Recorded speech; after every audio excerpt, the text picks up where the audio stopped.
बिस्मिल्लाहिर्रहमानिर्रहीम। अस्सलामुअलैकुम। शादी की पहली रात मियाँ बीवी ने फ़ैसला किया कि जब वो कमरे में पहुँच जाएंगे तो फिर दरवाज़ा नहीं खोलेंगे, चाहे कोई भी आ जाए।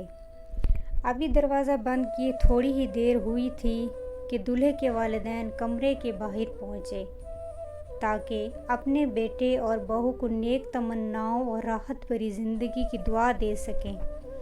दस्तक हुई। बताया गया कि दूल्हे के वालिदैन बाहर मौजूद हैं। दूल्हा दुल्हन ने एक दूसरे की तरफ देखा, बावजूद इसके कि दूल्हा दरवाज़ा खोलना चाहता था। इसने अपने फ़ैसले को मद्देनज़र रखा और दरवाज़ा नहीं खोला। वालिदैन नाकाम वापस लौट गए। अभी कुछ देर ही गुजरी थी कि दुल्हन के वालिदैन भी दूल्हे के घर जा पहुँचे ताकि अपनी बेटी और दामाद को अपनी नेक ख्वाहिशात पहुँचा सकें और इन्हें सुखी ज़िंदगी की दुआ दे सकें। एक बार फिर कमरे के दरवाज़े पर दस्तक दी गई और बताया गया कि दुल्हन के वालिदैन कमरे के बाहर मौजूद हैं। दूल्हा दुल्हन ने एक दूसरे की तरफ देखा, फिर अपना फ़ैसला जहन में ताज़ा किया। बावजूद इसके कि फ़ैसला हो चुका था, दुल्हन की आंसू भरी सरगोशी सुनाई दी। नहीं, मैं अपने वालिदैन के साथ ऐसा नहीं कर सकती। वो फ़ौरन दरवाज़ा खोल दिया।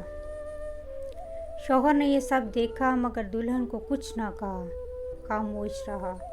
इस बात को बरसों बीत गए। इनके यहाँ 4 बेटे पैदा हुए और 5वें बार एक बेटी पैदा हुई। शौहर ने नन्ही गुड़िया के इस दुनिया में आने की खुशी में एक बहुत बड़ी पार्टी का इंतज़ाम किया और इस पार्टी में हर शख्स को बुलाया जिसे वो जानता था और खूब खुशियाँ मनाई गई। इस रात बीवी ने अपने शौहर से पूछा, आखिर क्या वजह है आपने इतनी बड़ी पार्टी का एहतमाम किया, जबकि इससे पहले 4 बेटों की पैदाइश पर हमने ये सब कुछ नहीं किया। शौहर मुस्कराया और बोला, ये मेरी वो बेटी है जो मेरे लिए दरवाज़ा खोलेगी। दोस्तों, बेटियां बहुत अनमोल होती हैं। इनकी मिसाल पूरी दुनिया में नहीं मिलती। इनकी कदर करें, इनको खुश रखें और यही बेटियां ही आपके बुढ़ापे का सहारा बनेंगी। वस्सलाम।